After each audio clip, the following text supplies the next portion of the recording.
Eight NCERT video books में आपका स्वागत है। इस चैनल पे आप NCERT बुक्स की एक्सप्लेनेशन और सॉल्यूशन को देखेंगे। इसके लिए आपको चैनल के प्लेलिस्ट में जाना है और जो चैप्टर आप पढ़ना चाहते हैं उसे देख सकते हैं। आज हम पढ़ेंगे कक्षा 6 के लिए विज्ञान की पाठ्यपुस्तक जिज्ञासा। इस पाठ्यपुस्तक में कुल 12 अध्याय हैं। आज हम पढ़ेंगे अध्याय 1 विज्ञान का अनूठा संसार। आइए शुरू करते हैं। अध्याय 1 विज्ञान का अनूठा संसार। मनुष्य सदैव अपने आसपास के परिवेश के विषय में जानने के लिए उत्सुक रहता है। बचपन से ही हम अपने आसपास के क्षेत्र के बारे में खोजने लगते हैं और प्रश्न पूछने लगते हैं। विद्यालय के प्रारंभिक स्तर में पढ़ते हुए क्या आप अपने आसपास के परिवेश के विषय में पता लगाकर और खोजकर आनंदित हुए? मध्य स्तर में भी हम अपने आसपास के इस सुंदर विश्व को जानने और समझने की रोचक यात्रा की ओर अग्रसर होते रहेंगे और इसके लिए हमारे पास एक नया विषय है, विज्ञान। विज्ञान के इस अद्भुत संसार में आपका हार्दिक स्वागत है। प्रश्न, विज्ञान क्या है? विज्ञान देखने, सोचने, समझने और कार्य करने का एक सशक्त माध्यम है जो विश्व के रहस्यों की परतें खोलता है। आप कुछ ऐसे भी लिख सकते हैं, विज्ञान अवलोकन, चिंतन और प्रयोग के माध्यम से दुनिया को समझने का एक तरीका है। यह हमें प्रश्न पूछकर और चीज़ें कैसे काम करती हैं यह समझाकर ब्रह्मांड के रहस्यों को जानने और तलाशने का अवसर देता है।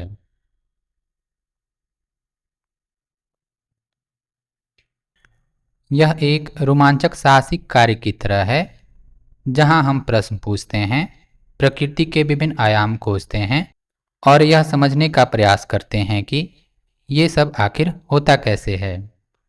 ये सब जानने के लिए सबसे महत्वपूर्ण है जिज्ञासा, और इसी जिज्ञासा से इस पुस्तक का शीर्षक भी आया है। अध्ययन चाहे रेत के छोटे छोटे कणों का हो या बड़े बड़े पर्वतों का, एक घास के तिनके का हो या किसी विस्तृत जंगल का, यह हमें सदा ही नित नई खोजों के लिए प्रेरित और उत्साहित करता है। क्या आपने कभी रात के आकाश में चमकते तारों को ध्यान से देखा और ये सोचा कि ये तारे चमकते क्यों हैं? किसी फूल को खिलते देख आप विस्मित हुए कि उसे कैसे पता चलता है कि कब खिलना है? ये सब विज्ञान द्वारा उजागर होने वाले अनेक रहस्यों के कुछ उदाहरण मात्र हैं। विज्ञान के बारे में सबसे रोचक बात यह है कि ये सर्वत्र है, महासागरों की गहराइयों से लेकर अंतरिक्ष की व्यापकता तक और रसोई में पक रहे व्यंजनों से लेकर खेल के मैदान तक सबसे अभूतपूर्व खोज ऐसे ही अकल्पनीय स्थानों में हुई हैं। देख सकते हैं, पर्वतीय क्षेत्र,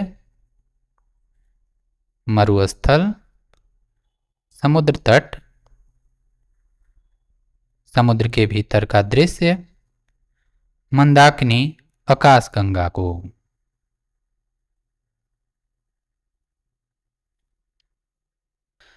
विज्ञान एक व्यापक और अंतहीन जिज्ञासा पहेली जैसा है। हमारे द्वारा की गई प्रत्येक नई खोज इस पहेली का एक और टुकड़ा जोड़ देती है, और आपको पता है कि यही इस पहेली की सबसे अच्छी बात है। इसकी कोई सीमा नहीं कि हम क्या क्या खोज सकते हैं, क्योंकि ज्ञान का हर नया भाग नए प्रश्नों तथा खोजों की ओर ले जाता है। हम कभी कभी देखते हैं कि इस पहेली का एक टुकड़ा गलत स्थान पर जोड़ दिया गया है और उसे वहां से दूसरे स्थान पर ले जाने की आवश्यकता है। नई खोजें प्रायः विश्व के बारे में हमारी समझ बढ़ाती है। आप जैसे जैसे यह पुस्तक पढ़ेंगे आपके सामने अनेक रोचक विचार आएंगे आप कई नए प्रयोग करेंगे जो आपको विचार करने को प्रेरित करेंगे और आप यह भी जानेंगे कि हमारे दैनिक जीवन में ये सब कैसे उपयोगी है। अनुमान लगाइए कि जब हम नई नई खोज करेंगे तो क्या होगा। तब हमें यह समझ आने लगेगा कि ये सभी विचार एक दूसरे से जुड़े हुए हैं। प्रश्न, इस पुस्तक की सहायता से हम क्या खोजेंगे? उत्तर, इस पुस्तक की मदद से हम दिलचस्प विचारों से रूबरू होंगे, कुछ विचारोत्तेजक प्रयोग करेंगे और देखेंगे कि जो कुछ हम सीखेंगे वह हमारे दैनिक जीवन में कैसे उपयोगी है। जैसे जैसे हम और अधिक खोज करेंगे, हमें एहसास होगा कि ये सभी विचार आपस में जुड़े हुए हैं। आइए इस यात्रा का आरंभ करते हैं अपनी पृथ्वी से। पृथ्वी एकमात्र ऐसा ग्रह है जिस पर जीवन है। पृथ्वी पर पर्यावरण भी है जिसकी रक्षा करना अति आवश्यक है। पृथ्वी पर जीवन की एक अद्भुत विविधता है, पौधे और जंतु जो इस ग्रह के विभिन्न क्षेत्रों में जीवित रहने और फलने फूलने में सफल हो सके हैं। आपने किसी बीज को एक पौधे में और किसी इल्ली अर्थात कैटरपिलर को एक सुंदर तितली में परिवर्तित होते देखा होगा तथा ऐसे अनेक अवलोकन किए होंगे। इन पौधों और जंतुओं का विकास किस प्रकार होता है? देख सकते हैं, एक इल्ली को, एक बीज से निकले छोटे पौधे को और गाय और उसके बछड़े को। वास्तव में हमारे शरीर की वृद्धि या विकास के लिए हमें भोजन की आवश्यकता होती है। विशेष रूप से भारत जैसे विशाल और विविध देश में भोजन अत्यंत मनभावन है। देश भर में विभिन्न प्रकार के स्वादिष्ट पकवान और उनके बनाने की विशिष्ट विधियां हैं। वे सब किससे बनते हैं, हम इसे कैसे पता करेंगे? देख सकते हैं विभिन्न पकवानों को।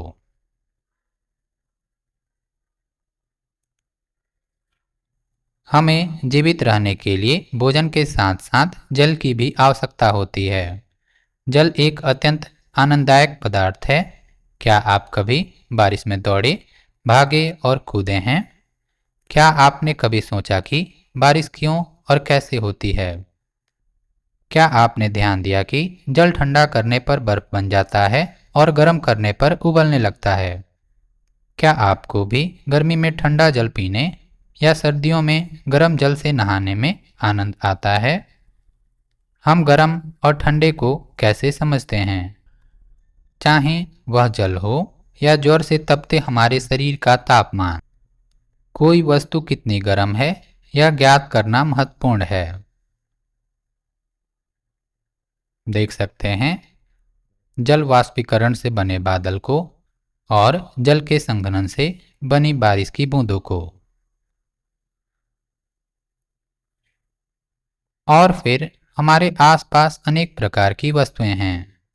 जिस कागज पर हम लिखते हैं, धातु की चाबी, प्लास्टिक का पैमाना, हमारे बॉक्स में मिटाने वाला रबर, बॉक्स को बंद रखने वाला चुंबक, हमारे पहनने के कपड़े, दूध पीने का प्याला और बहुत सी अन्य वस्तुएं, ये सब किससे बनी होती हैं? क्या ये विभिन्न पदार्थों से बनी हैं? हम विभिन्न पदार्थों को एक दूसरे से कैसे पृथक करते हैं?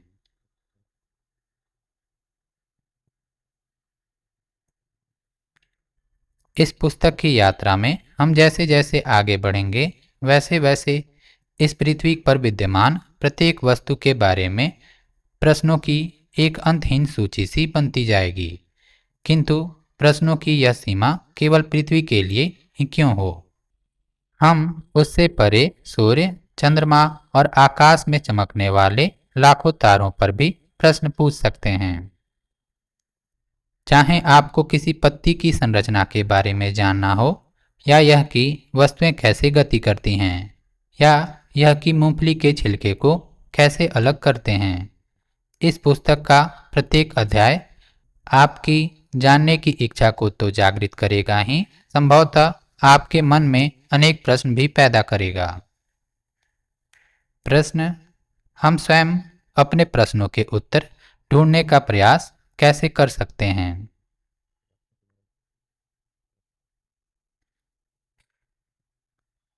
उत्तर में आप निम्न चरणों को लिख सकते हैं। 1. किसी दिलचस्प या भ्रामक बात पर ध्यान दें। 2. इसके बारे में एक प्रश्न सोचें। 3. उत्तर का अनुमान लगाएं। 4. प्रयोगों या अवलोकनों द्वारा अनुमान का परीक्षण करें। 5. परिणामों का विश्लेषण करके देखें कि क्या प्रश्न का उत्तर दिया गया है।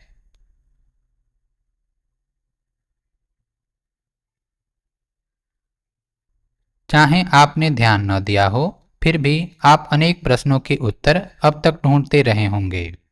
मान लीजिए कि आपकी कलम लिखना बंद कर देती है, तब आप क्या करेंगे?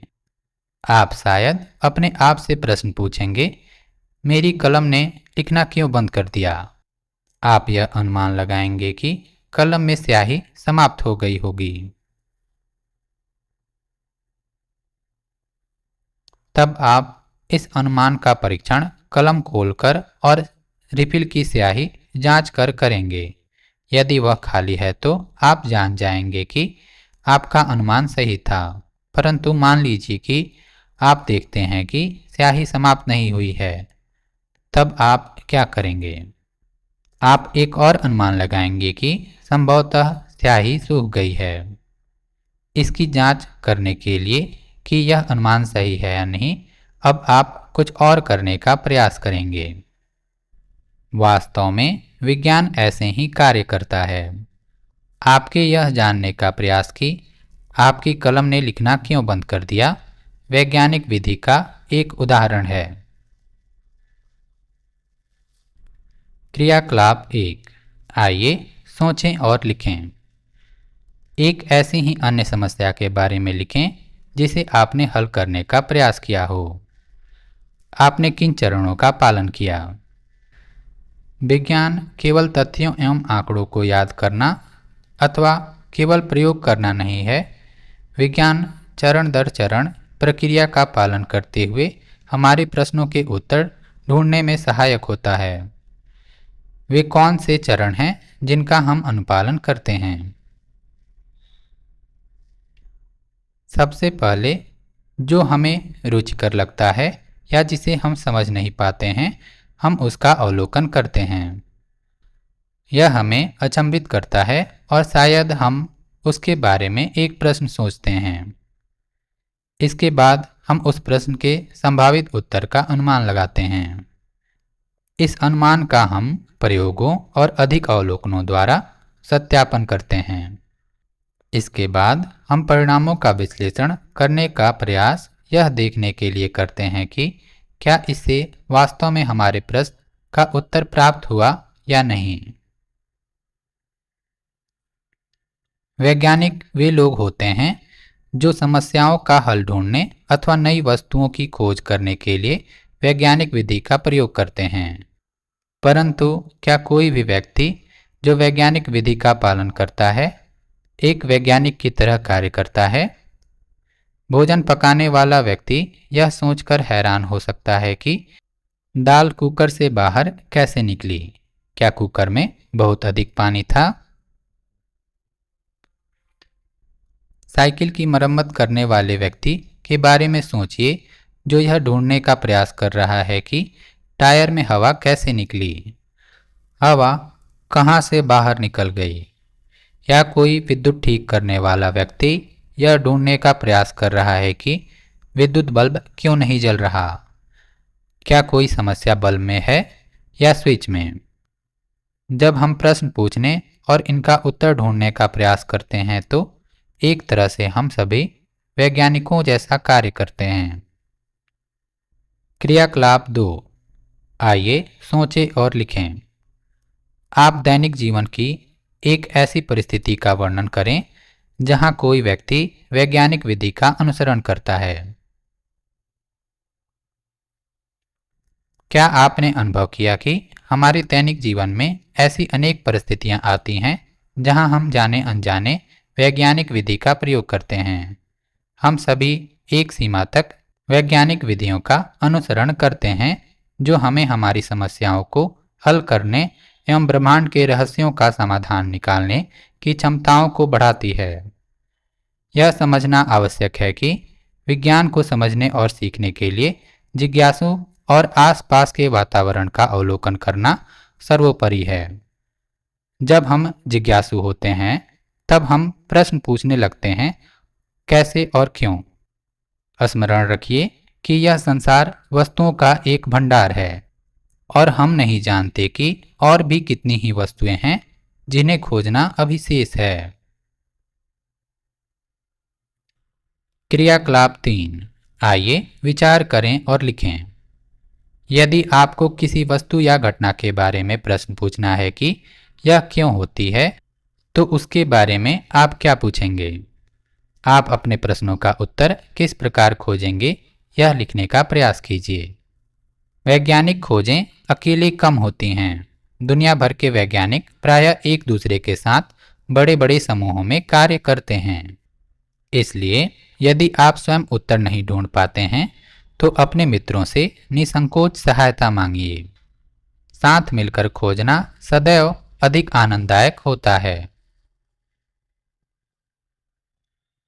संभवतः आपको अपने सभी प्रश्नों के उत्तर कक्षा 6 में नहीं मिलेंगे। चिंता न करें, आप विज्ञान की यात्रा पर निकल पड़े हैं, अगले 5 वर्षों के लिए या उससे भी आगे।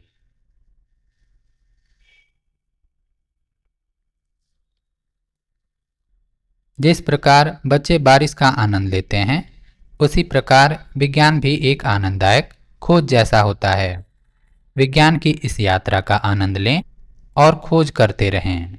ब्रह्मांड के अद्भुत रहस्यों के बारे में सोचना कभी भी बंद न करें और प्रश्न पूछते रहें। बुद्धिमान बनने के लिए प्रश्न पूछने वाला बनना आवश्यक है। क्या आप विज्ञान की इस रोमांचक यात्रा पर निकलने के लिए तैयार हैं? आइए इसे आरंभ करें। इसी प्रकार के और वीडियोज़ के लिए आप @NCERT वीडियो बुक्स को लाइक और सब्सक्राइब कर सकते हैं। धन्यवाद।